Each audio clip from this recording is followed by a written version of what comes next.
رمضان كريم رمضان كريم مبارك عليكم الشهر۔ فطرہ ادا کرنے میں عمومی غلطیاں۔ دیکھیں، سب سے پہلے تو میں ایک مسئلہ آپ کی خدمت میں عرض کروں فطرے کے حوالے سے، کیونکہ میرا خیال ہے میری آج آخری کلاس ہے، فطرے کی بات نہیں ہو پائے گی، تو یہیں پر رک کر اب فطرے کا سوال آئے تو دو تین چیزیں آپ کی خدمت میں عرض کر دوں۔ ایک تو یہ کہ ماہ مبارک رمضان گزر رہا ہے، آپ ابھی ماہ مبارک رمضان میں جو میرے ذہن میں تینوں مراجع کے نزدیک خوئی، خمینی، سیستانی، آپ ابھی فطرے ہی کی نیت سے فطرہ نکال کر آپ کسی فقیر کو دے سکتے ہیں۔ فطرہ نکالنے کے لیے ضروری نہیں ہے کہ آپ چاند رات کا انتظار کریں،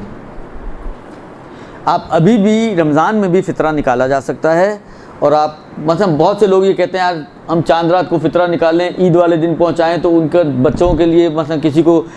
عید کے کپڑے لینے ہیں، عید کی شاپنگ کرنی ہے، تو ان کو بلاخر اتنا پیسے تو ملنا چاہیے نا، تو ٹھیک ہے آپ رمضان میں نکال کے دے دیں۔ جن فیملیز کو آپ دینا چاہتے ہیں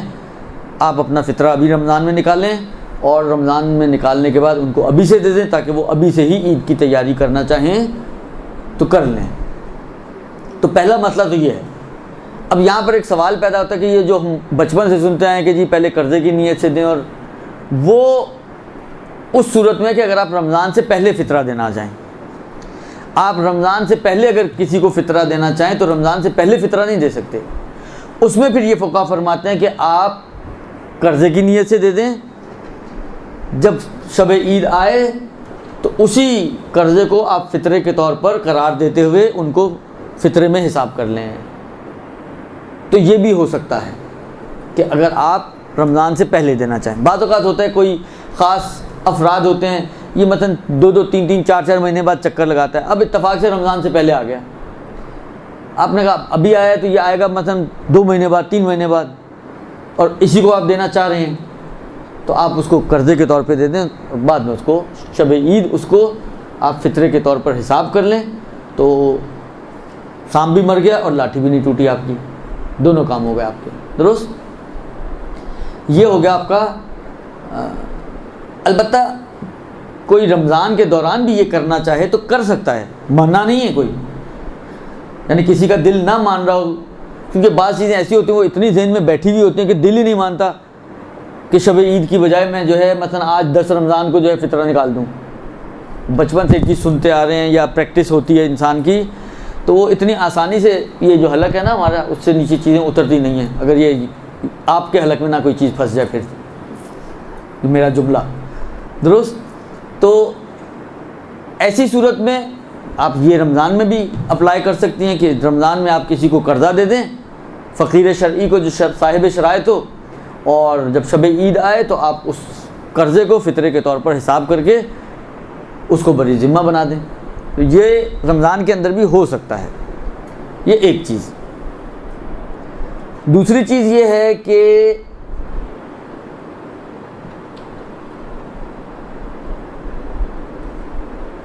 فطرے میں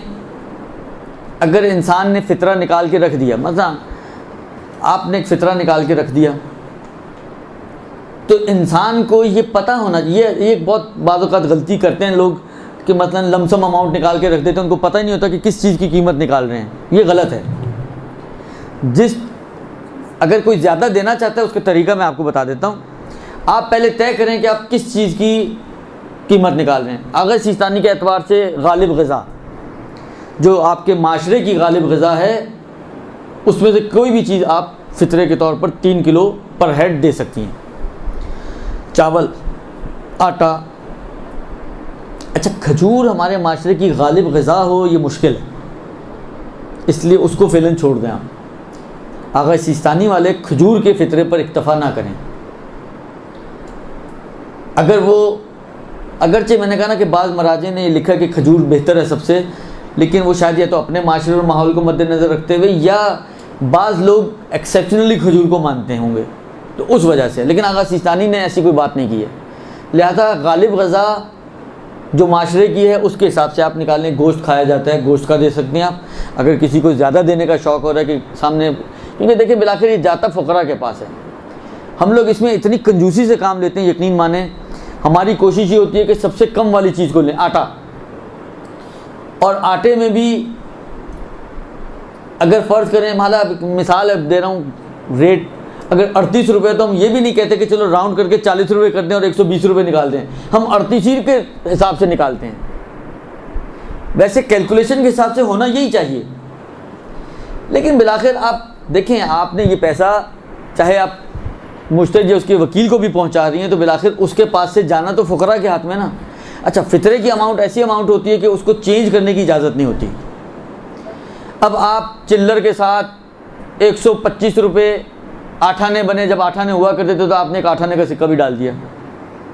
اب آپ 8 آنے کی بجائے 125 کو 130 روپے کر دو، آپ راؤنڈ کر دو، 4 روپے میں صدقے کی نیت کر دو، آپ 4 روپے ایسی خیرات کے طور پہ ڈال دو آپ اس میں، نہ اس کو فطرے کا حصہ بناؤ۔ لیکن اتنی ماشاءاللہ ایکوریٹ کیلکولیشن ہوتی ہے بعض مومنین کی کہ کیا ہی بولے انسان۔ ایک چیز، دوسری چیز یہ کہ اچھا بعض لوگ اپنے حساب سے، شاید میرا خیال یہ کہ ان کے دل میں ایک شاید پازیٹیو چیز یہ ہوتی ہوگی کہ نئے نوٹ، مثلا 10 کے نوٹ کی گڈی ہے تو وہ نئے نوٹ نکالتے ہیں، وہ بابا 10 کی گڈیاں، کسی کو 10 روپے فطرے میں، دیکھیں یہ تو ضروری نہیں کہ بتائیں آپ سامنے والے کو کہ فطرہ دے رہے ہیں، لیکن جب آپ یہ 10 کی نوٹوں کی سلپ اس کے ہاتھ میں پکڑاتے ہیں تو اس کو خود ہی پتہ چل جاتا ہے کہ کیا مل رہا ہے مجھے۔ تو کوشش کریں کہ یہ جو دیکھیں، یہ غلطیاں ایسی غلطیاں نہیں کہ جو فقہی غلطیاں ہوں، یہ اخلاقی غلطیاں ہیں۔ یہ اخلاقی غلطیاں ہیں کہ سامنے والے کو اگر آپ یہ چاہیں کہ پتہ نہ چلے تو اتنا کھلا پیسہ جمع ہو جاتا ہے کہ بالآخر انسان بعض اوقات سوچتا ہے کہ اب یہ دے کس کو دے، کیا کہہ کے دے، کیونکہ بعض لوگ تو حساس ہوتے ہیں بہت، ان کی عزت نفس ان چیزوں کا کو گوارا نہیں کرتی کہ آپ ان کو کہیں جی میں زکوٰۃ اور فطرہ آپ کو دے رہی ہوں، یہ صدقہ آپ کو دے رہی ہوں، اور اچھی چیز ہے یہ، عزت نفس کا خیال رکھنا یہ بہت اچھی چیز ہے۔ جب وہ اپنے عزت نفس کو مجروح کرنے کے لیے تیار نہیں تو آپ کو بھی حق نہیں کہ آپ اس کی عزت نفس کو مجروح کریں، درست؟ لہذا کوشش کریں کہ ان کو اس انداز سے دیں کہ پہنچانے کے لیے جس کو بھی پہنچایا جائے اس کے اعتبار سے تھوڑا آسان ہو جائے۔ آپ خود بھی اگر دے رہی ہیں تو آپ کو بھی بعد میں شرمندگی نہ ہو کہ یار سامنے والا سوچ رہا ہوگا کہ مجھے اٹھا کے پتہ نہیں کیا دے دیا انہوں نے۔ تو اس کو آپ راؤنڈ کر سکتی ہیں، بڑے نوٹ بنا سکتی ہیں۔ حالانکہ میں نے کہا نا کہ جانا تو فقیر ہی کی جیب میں نا، حالانکہ 2 پیسے زیادہ چل جائیں، اس 2 پیسے پہ آپ صدقے کی نیت کر سکتی ہیں، اس 2 پیسے پہ آپ انفاق راہ خدا کی نیت کر سکتی ہیں، خیرات کی نیت کر سکتی ہیں، کوئی اور نیت جو اضافی اماؤنٹ ہے آپ اپنی کیلکولیشن وہی رکھیں کہ جی فطرہ مثلا 125 روپے اور 8 نہیں ہے، مگر یہ جو 4.5 روپے جو میں نے ایکسٹرا ڈالے ہیں اس کے اندر وہ صدقہ ہے، کوئی حرج نہیں ہے اس کے اندر، کم سے کم لفافہ کھٹ تو نہیں کرے گا وہ جو اس کے اندر چلر ڈلا ہوا ہوتا ہے۔ اب وہ یہ میں نے کہا نا کہ یہ چیزیں ایسی ہیں کہ ان کو پہنچانا مشکل کام ہوتا ہے اور سنبھالنا بھی مشکل کام ہوتا ہے، لہذا کوشش کریں کہ اس کو تھوڑے بہتر انداز سے ادا کریں۔ شب عید اس کی نیت کی جاتی ہے، شب عید سے لے کر جن لوگوں نے عید کی نماز پڑھنی ہے ان کے عید کی نماز سے پہلے تک، اور جو عید کی نماز نہیں پڑھنا چاہتے ہیں کیونکہ مستحب ہے چھوڑ سکتے ہیں، تو وہ ظہر تک اس کی نیت کر کے اس کو نکال دیں۔ البتہ ظہر کے بعد اگر کوئی نکالنا چاہے تو بھی انہوں نے احتیاط یہی کہی ہے کہ احتیاط یہی ہے کہ ظہر کے بعد بھی نکالے، اور دیتے وقت دوبارہ سے نیت کریں، اگر ڈیلے کر کے دے رہے ہیں تو دیتے وقت دوبارہ سے نیت کریں اور نیت کر کے اس کو ادا کریں۔ کوئی معقول چاہے عرفی عذر ہو اگر آپ کے پاس ہے تو آپ اس کو نکال کر ڈیلے کر سکتے ہیں۔ معقول عذر میں یہ ہو سکتا ہے کہ مثلا فرض کریں آج آپ نے نکالا ہے، 2 دن بعد کوئی آنے والا ہے جس کو آپ دینا چاہتے ہیں، ایک معقول عذر ہے تو آپ 2 دن اس کو روک سکتی ہیں۔ لیکن اگر آپ کے پاس کوئی معقول عذر نہیں ہے تو فوری طور پر یا پہنچا دیں، یا یہ کہ مشتری یا اس کے کسی وکیل کے ہاتھ میں آپ جا کے دے دیں تاکہ آپ بری ذمہ ہو جائیں۔ ایک دفعہ جب آپ نے فطرے کی اماؤنٹ نکال دی، اب آپ اس کو چینج نہیں کر سکتی ہیں، یہ غلطی بہت ہوتی ہے۔ آپ نے کھلے نکالے، بعد میں آپ کو کھلوں کی ضرورت پڑی، آپ نے وہاں پہ بندہ نوٹ رکھ دیا، کھلے اٹھا لیے، نہیں اٹھا سکتی آپ نے وہاں بندے رکھے، آپ کے ہاتھ میں کھلا تھا، آپ نے کہا چلو بندے میں لے لیتی ہوں، کھلا وہاں رکھ دیا، بندے نوٹ اٹھا لیے، یہ نہیں ہو سکتا۔ ایک دفعہ جو آپ نے زکوٰۃ کی نیت سے پیسہ الگ کر دیا، یہ زکوٰۃ بن گئی۔ جب یہ زکوٰۃ بن گئی، اب اس کے اوپر آپ کا کوئی حق نہیں ہے۔ اس میں اور خمس میں فرق ہے. زکوٰۃ میں تو جدا کرنے سے زکوٰۃ بن جاتی ہے، خمس میں جدا کرنے سے خمس نہیں بنتی ہے. لہذا آپ نے خمس کی نیت سے پیسے نکال کے الگ کر دی، ابھی بھی آپ کا مال ہے. یعنی اگر یہ آج تلف ہو جائے اور ضائع ہو جائے تو امام کا نقصان نہیں ہوا، یہ ابھی بھی آپ ہی کا نقصان ہوا. آپ اس کو چینج کرنا چاہیں، کھلا لینا چاہیں، بندہ کرنا چاہیں، بالآخر بعض اوقات آخری تاریخوں میں ایسے دن آ جاتے ہیں کہ بالآخر سارے خزانے جو ہیں وہ خالی ہو چکے ہوتے ہیں. اب کوئی ایسا مجبوری والا خرچہ پڑ گیا، کوئی ڈاکٹر کا، کوئی میڈیکل کا، کوئی کھانے کا، کوئی پینے کا، نہیں آپ کے پاس پیسے، آپ اسے اٹھا سکتی ہیں، ابھی بھی اٹھا سکتی ہیں، اس لیے کہ ابھی بھی آپ کا مال ہے. بس خمس میں اور زکوٰۃ میں یہ ایک فرق ہے کہ خمس جدا ہونے سے خمس نہیں بنتی ہے، خمس ادا کرنے سے خمس بنتی ہے. زکوٰۃ جدا ہوتے ہی زکوٰۃ بن جاتی ہے، فطرہ. لہذا وہ ابھی بھی آپ کا مال ہے، خمس والا مال اگر جدا کر دیا، لیکن یہ اب آپ کا مال نہیں رہا. جب آپ کا مال نہیں ہے تو آپ کو تصرف کا حق بھی اس میں نہیں ہے. لہذا آپ اس کے اندر اب تصرفات صرف ایک تصرف کر سکتے ہیں، وہ یہ کہ اس کو اٹھائیں اور کسی مستحق کو جو جامع الشرائط انسان ہے اس کو دے دیں. اس کے علاوہ آپ اس میں کوئی اور تصرف نہیں کر سکتے. درست جی. ایک آخری میرا خیال ہے مسئلہ میں فطرے کے حوالے سے بیان کر دوں. پہلے ایک سوال پیش کروں اور پھر اس کا جواب. باہر کے لوگ جو باہر کے ملکوں میں رہتے ہیں،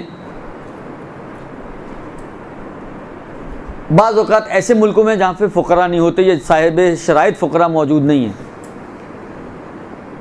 وہ پاکستان میں فطرہ دینا چاہتے ہیں، یا کراچی میں ایک رہنے والا فرض کریں لاہور میں کسی کو فطرہ دینا چاہتا ہے، تو کیا میں اپنے ملک سے فطرے کو یا اپنی شہر سے فطرے کو باہر نکال سکتا ہوں؟ ایک صورت جو نکالنے کی ہے وہ یہ ہے کہ اگر آپ کے شہر میں کوئی فقیر موجود نہیں ہے تو فقیر نہ ہونے کی صورت میں آپ فطرہ اپنے شہر سے باہر اس شہر کی طرف لے کے جا سکتے ہیں جہاں پہ فقیر موجود ہے. بس پہلی صورت وہ یہی ہے، مثلا میں کراچی میں رہتا ہوں، میں نے فطرے کی نیت کی اس مال پر، اور کراچی میں مجھے کوئی فقیر ہی نہیں مل رہا. فرض کریں، اعلیٰ ایک مثال ہے،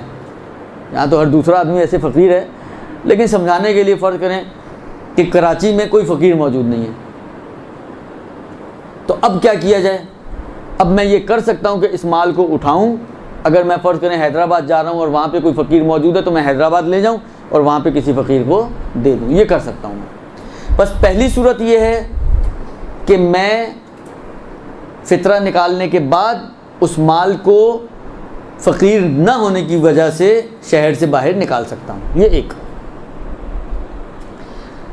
دوسری صورت جو بن سکتی ہے وہ یہ بن سکتی ہے، اب جو دو باب کی صورتیں جو آ رہی ہیں تھوڑی ٹیکنیکل صورتیں ہیں، اس میں تھوڑا سا توجہ آپ کی درکار ہے زیادہ. درست. مثلا فرض کریں میں کراچی میں ہوں، کراچی میں فقیر بھی موجود ہے، اس کے باوجود میں چاہتا ہوں کہ لاہور میں مثلا فرض کریں میرا کوئی رشتہ دار ہے، عزیز ہے، کوئی بہت ہی زیادہ دوست ہے، ضرورت مند ہے، میں اس کو دینا چاہتا ہوں. مثلا اس کی بیٹی کی شادی ہے یا کوئی خاص مثلا میڈیکل کا کوئی بڑا خرچہ اس کی گردن پہ آیا ہوا ہے، وہ بہت پریشان ہے، تو میں اس کو دینا چاہ رہا ہوں. ان کے کراچی میں فقیر موجود ہیں. تو پہلے مسئلے سے یہ بات تو کلیئر ہے کہ اگر آپ کے اپنے شہر میں فقیر موجود ہے تو آپ کو حق نہیں ہے کہ آپ اس مال کو جو زکوٰۃ کا مال ہے، آپ جو فطرہ ہے، آپ کراچی سے باہر لے جائیں. حق تو نہیں ہے، لیکن دل میرا چاہ رہا ہے کہ میں اسی کو دوں لاہور میں. اب کروں تو کیا کروں؟ کوئی شریعت نے اس کی راہ نکالی ہے؟ اللہ مجتہد کے وکیل سے پوچھنے کے علاوہ والی راہ میں نہیں پوچھنا چاہتا. پوچھے بغیر کچھ کر سکتا ہوں میں؟ دو راستے ہیں یہاں پر کہ آپ پوچھے بغیر یہ کام کر سکتے ہیں. ایک راستہ یہ ہے کہ اگر آپ کا کچھ مال جو فطرے کے برابر ہو، کم سے کم اتنا مال آپ کا لاہور میں پڑا ہوا ہو کسی مثلا آپ کے جان پہچان والے کے پاس، تو آپ اس کو بولیں کہ تم میرے مال کو لو، اس پہ میری طرف سے فطرے کی نیت کرو اور خاموشی سے جا کے یہ فلاں صاحب کو پہنچا دو. ایک طریقہ یہ ہو سکتا ہے. اب ہم تھوڑی سی اچھی مثالوں پر آئیں. کراچی میں ان مثالوں کو، حالانکہ یہ اچھی اس لیے بن سکتی ہے کہ کراچی میں فقیر ہیں اور اس کے باوجود ہم دے رہے ہیں. مثلا یہ مسئلے زیادہ پیش آتے ہیں، یہ کراچی لاہور کی نسبت اتنے پیش نہیں آتے جتنے باہر کے ملک والوں کے لیے پیش آتے ہیں، وہاں پہ فقیر ہوتے نہیں ہیں۔ تو ایک صورت تو ان کے پاس بھی ہے کہ فطرہ نکالیں، اور جب البتہ وہ اتنا ڈیلے کرنے کا بھی مسئلہ آتا ہے کہ مثلا انہوں نے ابھی سال بعد آنا ہے تو سال تک وہ فطرے کو روک کے رکھیں، یہ بھی ایک مشکل مسئلہ ہے۔ لہذا ان کے لیے ریکمینڈڈ طریقہ یہی ہے۔ عام طور پر یہ ہوتا ہے کہ مثلا فرض کریں کوئی بیٹا گیا ہوا ہے مثلا سعودیہ میں کما رہا ہے، اس کے کچھ نہ کچھ پیسے اکاؤنٹ تو یہاں پہ بھی چل ہی رہا ہوتا ہے، تو وہ اپنی فیملی کا اگر فطرہ نکالنا چاہ رہے ہیں تو یہاں پر اپنے بھائی کو، اپنے والد کو، جس کے ہاتھ میں بھی اس کا اکاؤنٹ چل رہا ہے، اس کو بولو کہ بھائی میرے مال میں سے اتنے پیسے نکالو اور اس پہ میری طرف سے، میرے بہاف پر آپ میرے وکیل بن جاؤ اور میری وکالت میں اس پر میری طرف سے فطرے کی نیت کرو، اور یہ جہاں اپنے پیسے دو وہ یہ بھی پہنچا دینا۔ یہ بغیر کسی، یعنی یہ وہ والی صورت ہے کہ سام بھی مر جائے اور لاٹھی بھی نہ ٹوٹے، یا فقیر ہونے کے باوجود بھی وہ یہ کام کرنا چاہے تو یہ کر سکتا ہے۔ اس کام کے لیے ضروری نہیں ہے کہ فقیر نہ ہو تبھی یہ کام ہو سکتا ہے، فقیر ہو یا نہ ہو دونوں صورتوں میں یہ کام ہو سکتا ہے کہ آپ کسی اور کو اگر دینا چاہیں تو وہاں اپنے کسی کو وکیل بنائیں کہ وہ آپ کے مال سے، اگر آپ کا مال موجود ہے، اچھا اگر آپ کا مال نہ ہو تو کیا کرے وہ؟ پھر آپ اس کو 2 وکالتیں دیں، ڈبل وکالت۔ پہلے آپ اس کو وکیل بنائیں کہ آپ کے بہاف پر کسی سے بھی قرضہ لے لے، چاہے اپنے آپ سے قرضہ لے لے، قرض لینے میں وکیل، اور دوسری وکالت بعنوان فطرہ اس کو ادا کرنے میں وکیل۔ یہ 2 وکالتیں اس کو دے کہ میرے بہاف پر پہلے تم قرضہ لو کسی سے بھی، چاہے اپنے آپ سے ہی لے لو، درست، اور جب قرضہ لے لو تو یہ پیسہ اب میری طرف سے دوسری وکالت تمہارے کو یہ ہے کہ تم وکیل ہو کہ اس پر میری فیملی کا فطرے کی نیت کر کے اس کو بعنوان فطرہ جس صاحب کو بھی دینا چاہتے ہیں ان کو پہنچا دو۔ اگر پیسہ ہے تو 1 وکالت، پیسہ نہیں ہے تو ڈبل وکالت، 1 قرض لینے کے لیے اور 1 ادا کرنے کے لیے۔ اس طریقے سے آپ کی مشکل حل ہو سکتی ہے۔ اچھا، اب تیسری اس کی شق جو بن سکتی ہے وہ یہ بن سکتی ہے کہ وہاں آپ کا کوئی جان پہچان والا نہیں ہے لیکن پہنچانا آپ نے وہی ہے۔ مثلا فرض کریں لاہور میں یا سعودیہ میں کوئی رہتا ہے، اس نے کراچی میں پہنچانا ہے، کوئی امریکہ میں رہتا ہے اس نے کراچی میں پہنچانا ہے، تو جس پہنچانا ہے مثلا فرض کریں ایکس کو، لیکن یہ جو پہنچانے والا شخص ہے جو فطرہ نکالنا چاہ رہا ہے اس کا کوئی رشتہ دار کراچی میں ایسا نہیں ہے، کوئی اکاؤنٹ ہی اس کا کراچی میں نہیں، کوئی دوست یار بھی کراچی میں ایسا نہیں ہے کہ جس کو وہ یہ ذمہ داری سونپ سکے۔ اب کیا کریں؟ دوسرا طریقہ یہ ہو سکتا ہے اس کا کہ جس کو دینا ہے آپ ڈائریکٹلی اس سے بھی رابطہ کر سکتے ہیں اور اس سے ایک وکالت لے لیں۔ مطلب میں نے آغا ایکس کو دینا تھا، میں آغا ایکس کو کال کروں کہ بھائی صاحب مجھے کچھ پیسے آپ تک پہنچانے ہیں، تو آپ مجھے وکیل بنائیں اس بات کے لیے، کیونکہ میں نے کہا نا یہ چینج نہیں ہو سکتے۔ اب آپ کو وہاں سے بھیجنا ہے، کرنسی ممکن ہے چینج کرنی پڑے، ممکن ہے بینک کے ذریعے بھیجنا پڑے، ممکن ہے اس میں سے کچھ کٹوتی ہو جائے، یہ ساری چیزیں ہونی ہیں، آپ کو تو حق نہیں تھا۔ تو آپ اس سے وکالت لیں اس بات کی کہ بھائی مجھے آپ کو کچھ پیسے پہنچانے ہیں، آپ مجھے وکیل بنا دیں کہ میں آپ کے بہاف پر ان پیسوں کو ایکسیپٹ کر لوں اور پھر میں آپ کو ٹرانسفر کر دوں ایک دفعہ۔ اب یہ اس کا مال بن گیا تو پھر وہ آپ آزاد ہو جائیں گے۔ وہ اگر آپ ہی کو وکیل بنا دے تو آپ یہ کر سکتے ہیں کہ اپنے ایک ہاتھ میں پیسے لیں اپنے فطرے کے، اور جس کی وکالت آپ کے پاس ہے میں اس کی وکالت میں قبول کرتا ہوں، اس کے بعد یہ پیسے ہو گئے اس صاحب کے، اور اب یہ فری ہو گیا۔ اب اس سے جو آپ نے اجازتیں لینی ہے چینج کرنے کی، ٹرانسفر کرنے کی، ٹرانسفر میں کٹوتی کی، یہ ساری آپ اس سے اجازتیں لے لیں، اس کے بعد آپ یہ پیسے اس کو آرام سے ٹرانسفر کر سکتے ہیں۔ یہ 2 طریقے ہمارے پاس ایسے ہیں کہ جو فطرہ کسی اور جگہ منتقل کرنا چاہیں تو اس کو منتقل کرنے کے طریقے ہیں۔ یہ تو بہت سارے سوالات آ گئے۔ کیا فیملی میں فطرہ دے سکتے ہیں؟ اگر دے سکتے ہیں تو معیار کیا ہے؟ صرف واجب نفقہ افراد کو آپ فطرہ نہیں دے سکتے۔ جو آپ کا واجب نفقہ نہیں ہے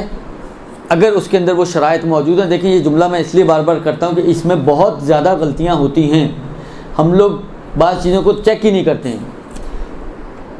وہی شرائط جو سہم سادات میں سید کی شرائط ہیں، جو مجہول المال وغیرہ میں اور دوسرے کفاروں وغیرہ میں آغا سیستانی کے نزدیک یہاں پہ بھی ہیں، اور فطرے میں تو تقریباً سب مراجع نے مانی ہے۔ تو ان شرائط کا خیال رکھیں جو پہلے گزر چکی ہیں پچھلی کلاس میں، کہ ان شرائط کی حامل افراد کو اگر واجب النفقہ نہ ہو تو چاہے آپ کے گھر والے ہی ہوں، یعنی خاندان کے افراد ہوں، آپ ان کو فطرہ دے سکتے ہیں۔ والدین کا فطرہ کون نکالے گا جبکہ ان کے بہت سے بیٹے ہوں؟ تو ان کا فطرہ کس طرح نکلے گا یا والدین خود نکالیں؟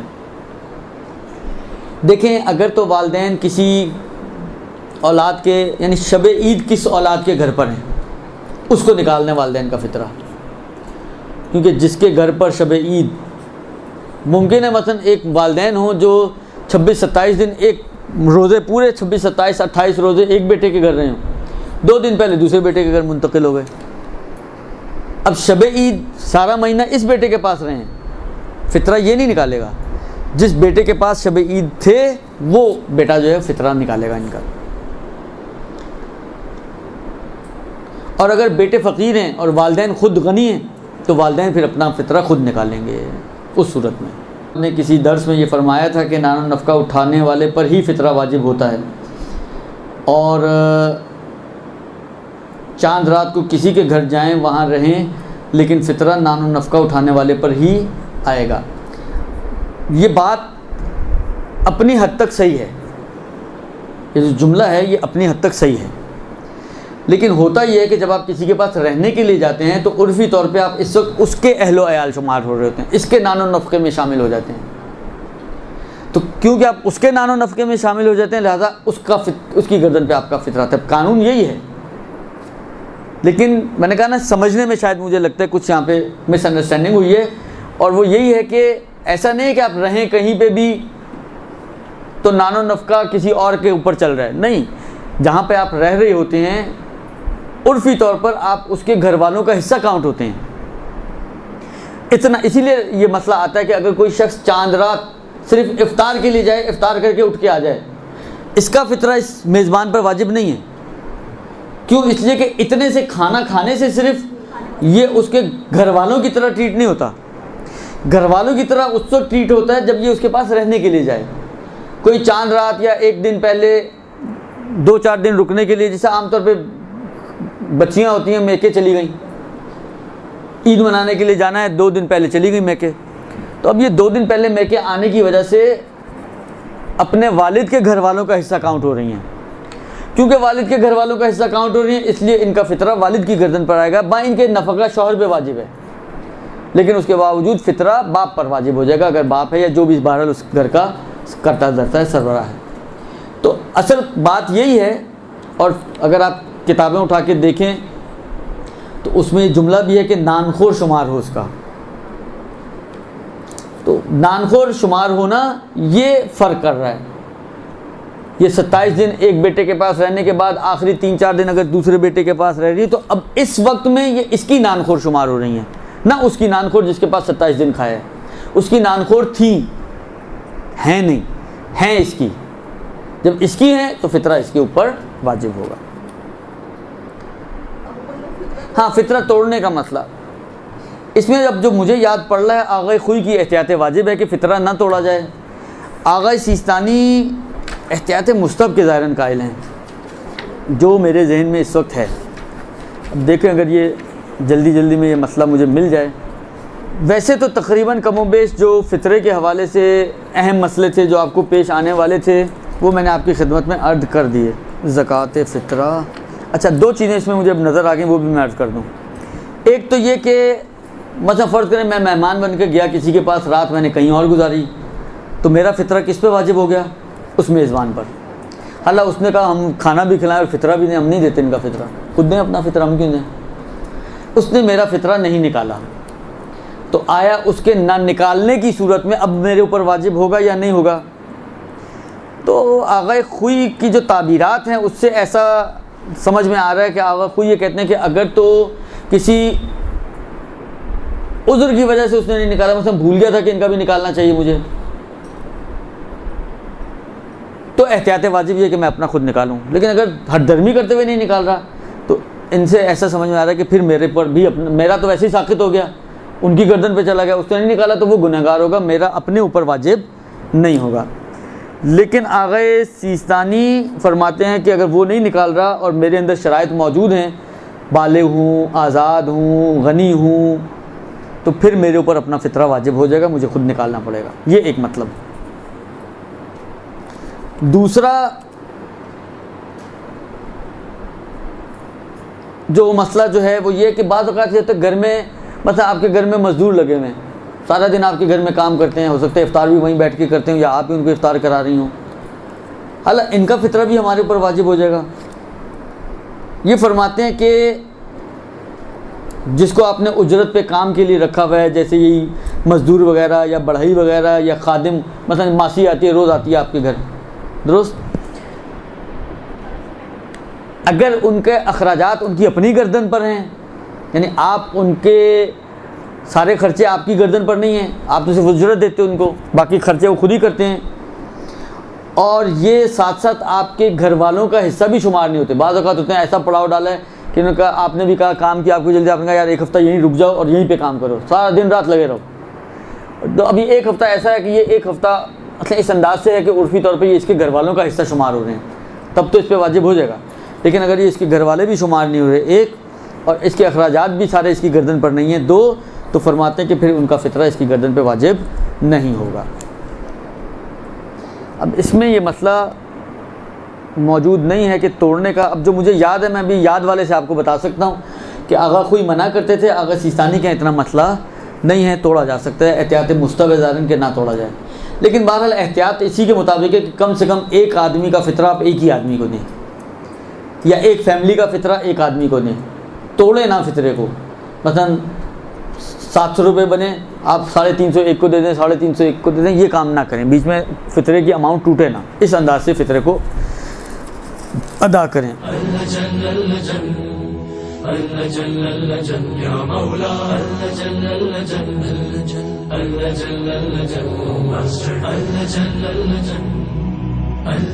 يا صاحب السماء